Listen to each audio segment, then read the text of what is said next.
이 시간에는 나의 인생 여행이 끝나는 날, 그런 제목으로 하나님께서 우리에게 물으실 세 가지 질문을 살펴보고자 합니다.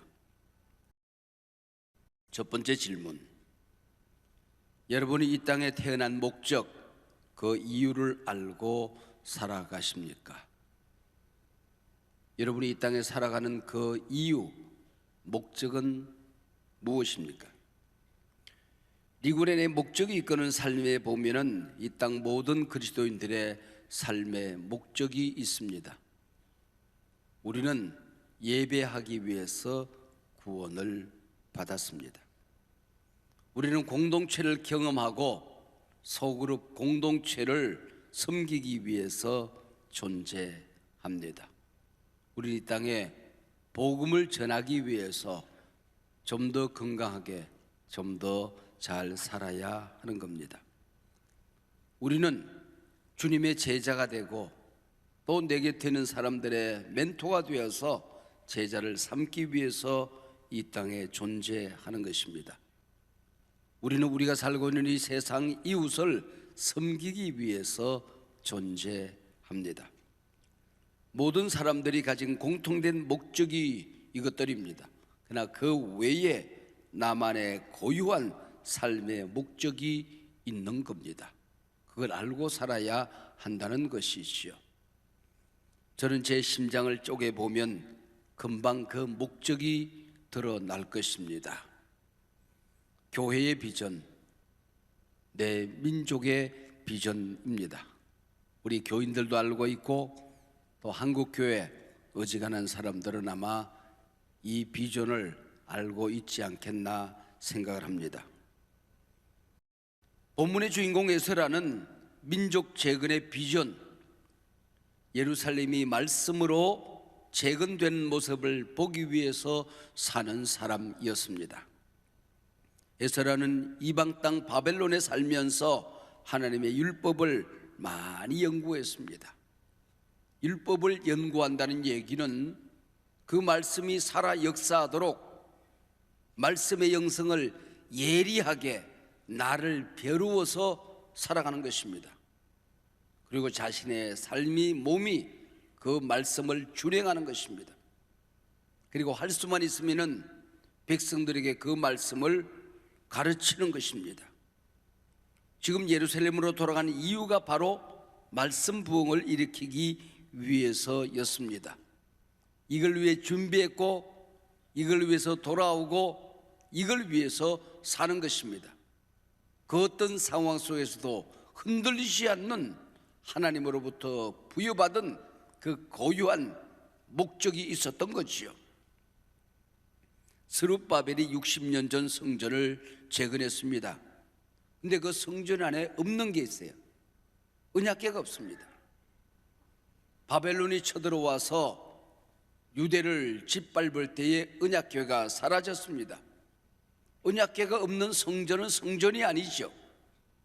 그렇다고 한다면은 마땅히 에스라가 나는 언약궤를 세우기 위해서, 언약궤를 재건하기 위해서 돌아간다라고 말해야 되는데 그게 아니었던 것입니다. 말씀 부흥을 위해서, 율법 재건을 위해서, 율법으로 민족을 재건하기 위해서 돌아간다라고 분명한 목적을 세웠던 것입니다. 우리가 앞에서 말씀을 들었던 대로 에스라는 구약의 마지막 시대, 신약의 가장 가까운 시대에 일어난 사건들의 기록입니다. 에스라의 부흥운동은 구약의 언약궤를 대신하는, 아니 언약궤보다 더 중요한 말씀 부흥을 일으키기 위해서 가는 것입니다. 이것이 길고 긴 4개월간 산을 넘고 물을 건너고 광야를 지나서 왔던 이유였던 것입니다. 여행의 목적이었습니다. 지금 에스라는 신약교회의 문을 열고 있는 겁니다. 언약궤 대신 하나님의 말씀이 그 자리에 당당히 서서 역사하는 교회 시대를 준비하고 있는 거지요. 잠시 후에 느헤미야를 통하여 예루살렘 무너진 성벽, 무너진 성문이 수축될 것입니다. 왜 성벽과 성문을 수축했을까요? 마지막에 가서 보면은 에스라의 부흥운동, 말씀을 듣고 온 백성이 통곡하고 하나님 앞에 울부짖는 장면이 나옵니다. 바로 이런 말씀 부흥의 사명을 가지고 지금 돌아오고 있는 것이죠. 이처럼 분명한 여러분만의 인생의 목적을 알고 사느냐, 그런 얘기입니다. 오늘 밤이라도 우리가 하나님의 심판대 앞에 설 때에 하나님은 물으실 것입니다. 그대는 왜 이 땅에 보냄을 받았는지 목적을 알고 있는가? 그 목적을 이루고 여기 서 있는가? 밥 잘 먹고 똥 잘 싸고 잠 잘 자는 거 중요한 일입니다. 그러나 그걸 위해서 이 땅에 살 수는 없지 않겠습니까? 이 땅에 의외로 교회 밖에 많은 사람들이 이것이 인생의 목적인 양 살아갑니다.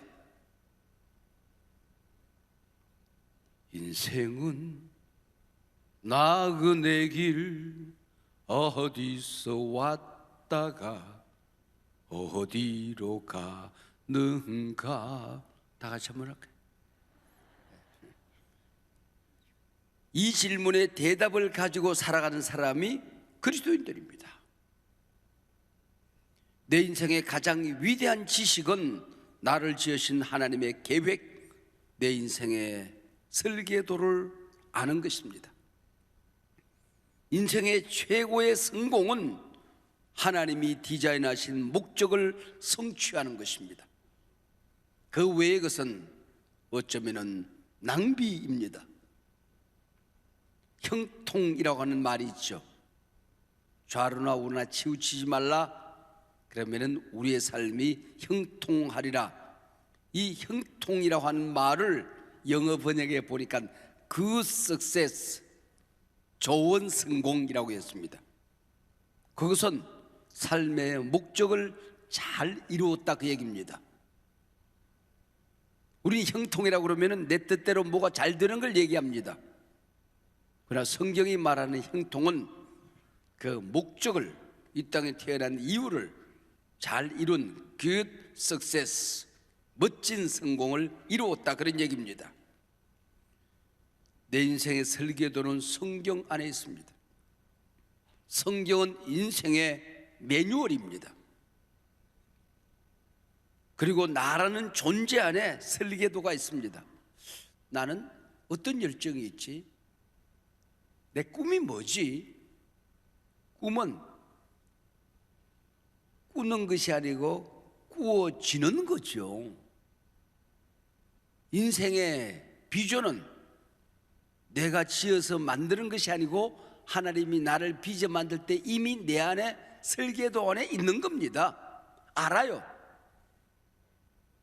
노력을 하지 않아서 영성이 무뎌져서 깨닫지 못하는 것 뿐이지요. 그 꿈을 찾아야 하는 것입니다. 꿈은 하나님으로부터 오는 것이기 때문에 그 비전, 목적, 꿈을 달라고 하나님 앞에 진지하게 기도해야 하는 것입니다. 내 인생의 종착점에 하나님이 내게 묻게 될 두 번째 질문, 그대는 내가 그대에게 맡긴 동력자들, 사랑하는 사람들을 끝까지 잘 지켰는가?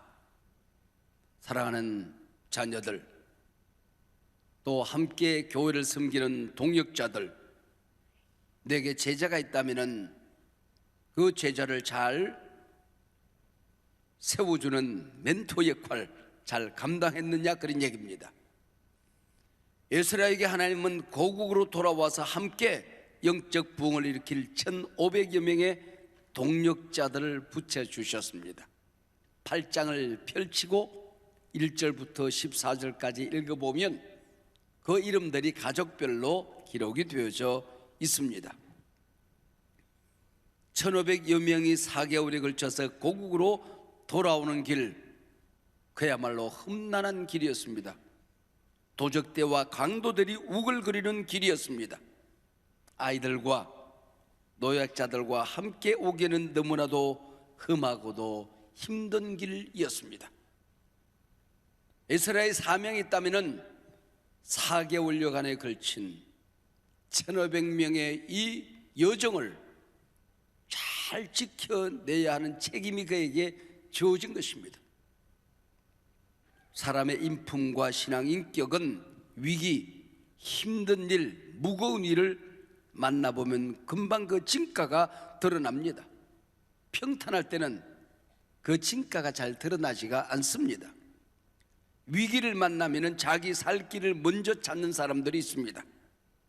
위기 앞에서 마음과 믿음이 흔들거리는 사람이 있습니다. 정도를 잃어버리고 타협하고 새길을 찾는 사람들이 있습니다. 이런 사람들은 진정한 리얼 크리스찬이 될 수가 없는 것이고 영적인 지도자가 될 수가 없는 것입니다. 이런 사람들이 리더십이 되면 그 공동체는 불행해지는 것입니다. 에스라는 왕에게 요구하여 얻지 못한 것이 없었더라. 얼마나 대단한 자산을 가지고 있습니까? 그러면 간단합니다. 페르시아 왕에게 군사적인 보호를 요청하는 길이 가장 쉬운 길입니다. 가장 안전한 길입니다. 그런데 에스라는 그렇게 하는 것을 부끄럽게 생각했다고 본문은 얘기합니다. 22절 보세요. 이는 우리가 전에 왕에게 아뢰기를 우리 하나님의 손은 자기를 찾는 모든 자에게 선을 베푸시고 자기를 배반하는 모든 자에게는 권능과 진노를 내리신다 하였으므로 길에서 적군을 막고 우리를 도울 보병과 마병을 왕에게 구하기를 부끄러워하였습니다. 늘 왕에게 율법을 증거하면서 하나님은 살아계셔서 자기 백성을 도우신다고 증거했습니다. 가르쳤습니다. 선언했습니다. 근데 왕에게 보호를 요청하면 자신의 증거가 그동안 해왔던 자기 말이 부끄럽다는 겁니다. 물론 군사적인 보호를 요청하는 것이 죄가 되거나 큰 잘못이 되는 건 아닙니다. 나중에 느헤미야가 돌아올 때는 총독 느헤미야가 왕에게 요구해서 보병과 마병을 붙여줍니다. 그리고 함께 돌아옵니다. 그러나 에스라는 지금 말씀으로 영적 부흥을 일으키기 위해서 오는 사람입니다. 그래서 죽으면 죽으리라 하나님께 전적으로 맡겨서 하나님이 보호하셨다는 기록을, 기적을, 역사를, 발자취를 남기고 싶었던 것입니다. 교회 개척은 교회가 교회를 개척하는 게 제일 쉽습니다. 교회를 개척할 때는 경제적인 도움이 절대로 필요합니다. 그런 게 있다면 훨씬 더 쉬워집니다. 조금만 도와주면 일어날 수 있습니다.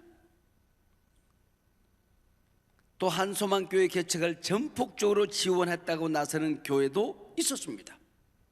도움이 잘못된 것 아닙니다.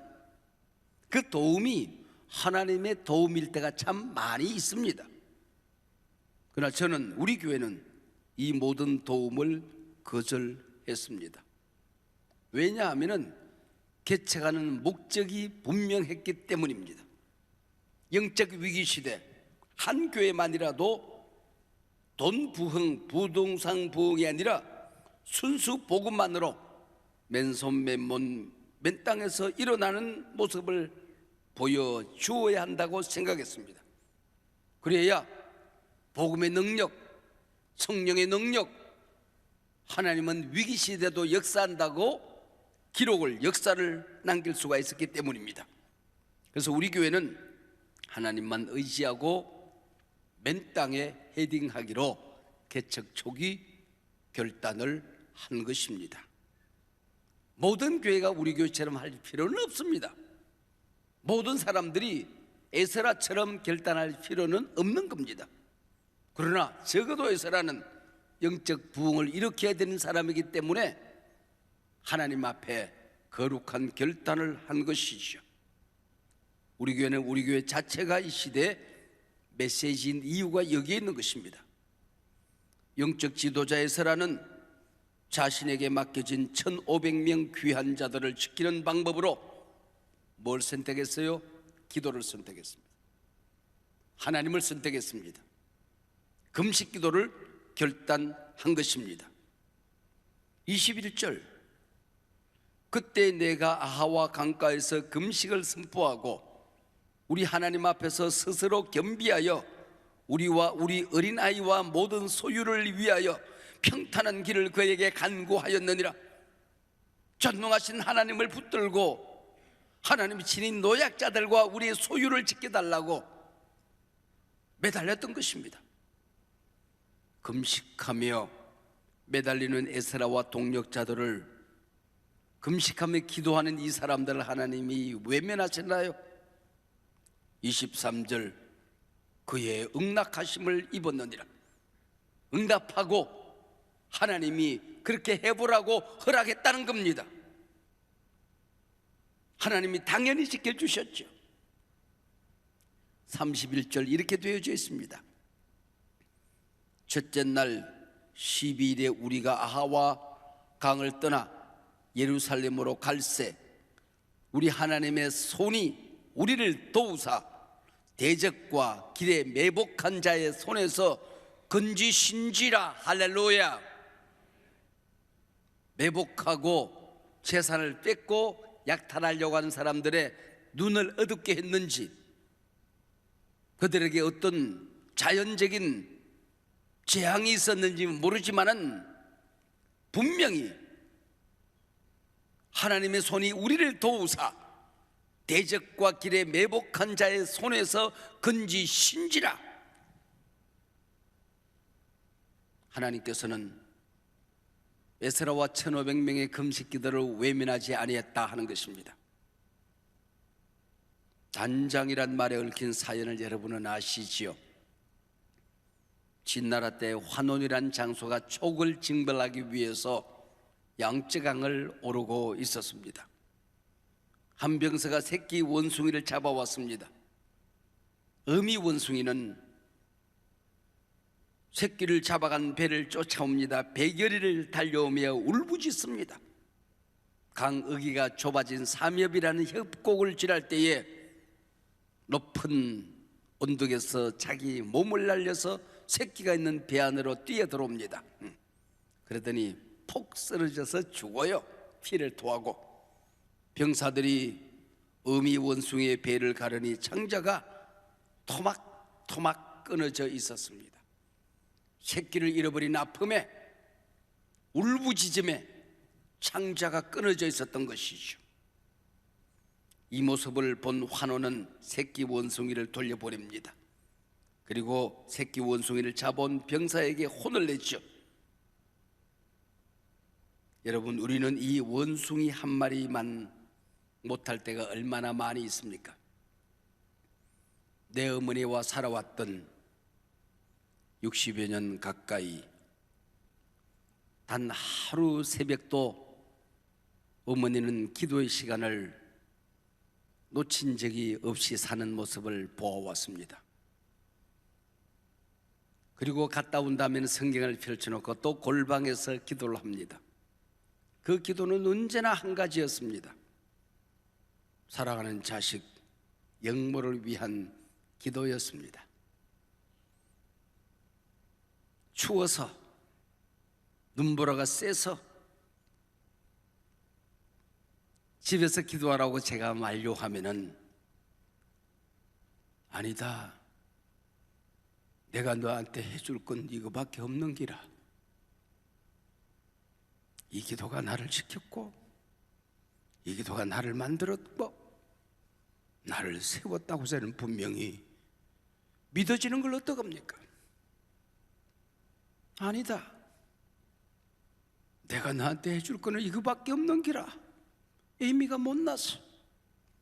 아닙니다. 위대한 어머니였던 것이죠. 우리 어머니는 기도로 나를 지키기로 결단했던 것이죠. 내게 맡겨진 사람을 지키기 위한 단장의 기도와 몸부림이 있어야 한다는 말입니다. 나의 인생 여정이 끝나는 자리에서 하나님이 내게 물으실 세 번째 질문이 있습니다. 너는 거룩한 사역을 지켰느냐? 내게 맡겨진. 에스라가 바벨론을 떠나서 예루살렘까지 오는 이 여정은 우리 인생 여정입니다. 첫째, 인생의 목적을 알아야 합니다. 두 번째, 함께 여행하고 있는 사랑하는 사람들, 동역자들을 어떤 일이 있어도 지켜야 하는 것입니다.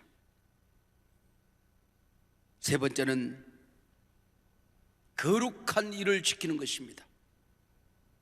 예배를 지키는 것. 목사, 장로, 권사, 집사, 교회 사역, 직분을 지켜내는 것입니다. 하나님의 교회를 섬기기 위해 내가 받은 거룩한 일을 너는 잘 지켰느냐 물으실 것입니다. 에스라는 성전에서 사용된 은금, 보화, 그릇, 이걸 운반하는 사람으로 구별된 제사장들을 선택합니다. 보니까 레위 사람이 없어요. 레위 사람 어디 갔냐? 사방팔방 뒤져서 그 사람들을 찾아냅니다. 특별 관리를 하는 것입니다. 예루살렘에 도착해서는 검은 그릇을 숫자를 세고 구람까지 달아서 우리 조상들이 성전에 바쳤던 그것들을 내가 한 1g이라도 놓치지 않고 성전에 봉헌해야 된다고 믿었던 것이죠. 그 무게대로 내가 받았다는 것. 맡길 때 무게를 달아서 맡겼는가 하면은 그걸 받을 때 무게를 달아서 받아서 1g도 손실 없이 차질 없이 성전에 봉헌을 했다는 것입니다. 내가 받은 직분, 사역, 하나님 앞에 설 때에 구람까지 달아서 하나님으로부터 받았던 그 직분들을 추워도 흠집내지 아니하고 하나님 앞에 온전히 돌려드리는 달란트 장사에 성공했느냐 물으실 거다, 그 얘기입니다. 사랑하는 여러분, 구원받은 우리는 거룩한 제사장, 성자들입니다. 인생 여정에서 거룩한 일을 지켜내야 되는 것입니다. 우리의 목적은 거룩합니다. 내가 받은 사랑하는 사람들은 거룩한 사람들입니다. 교회를 섬기는 이 사역, 직분, 거룩한 것입니다.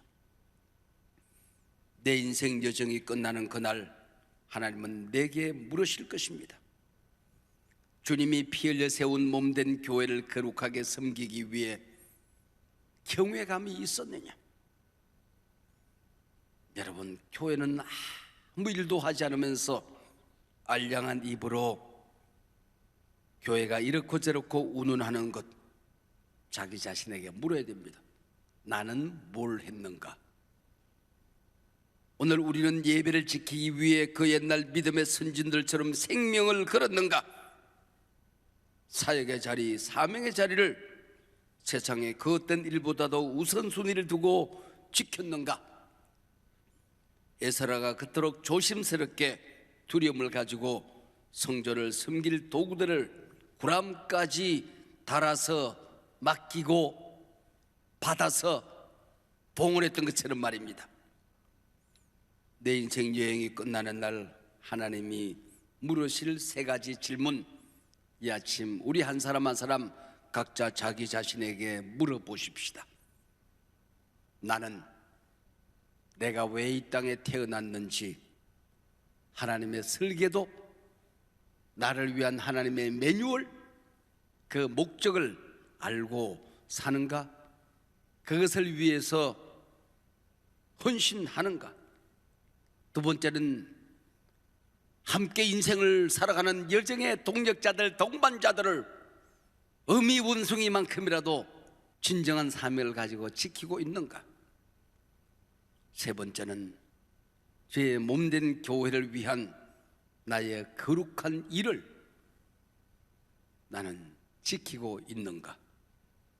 에스라가 바벨론을 떠나서 예루살렘에 도착하는 여정은 하늘로부터 이 땅에 보냄받아서 다시 하늘로 돌아가는 내 인생 여정이었습니다.